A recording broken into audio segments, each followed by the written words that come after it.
दोस्तों, असम और गुजरात के कई इलाकों में भयंकर बाढ़ आई है और वहाँ पर रहने वाले हमारे भाइयों और बहनों को बहुत ही तकलीफ का सामना करना पड़ रहा है। बहुत सारी जानें भी गई हैं और बहुत भयंकर नुकसान हुआ है।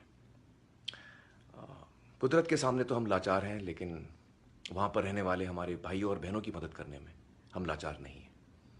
तो मेरी आप सबसे अपील है कि आइए हम सब मिलकर असम और गुजरात में अपने भाइयों और बहनों की मदद करें और इन दोनों राज्य के चीफ मिनिस्टर्स रिलीफ फंड में अपना योगदान दें।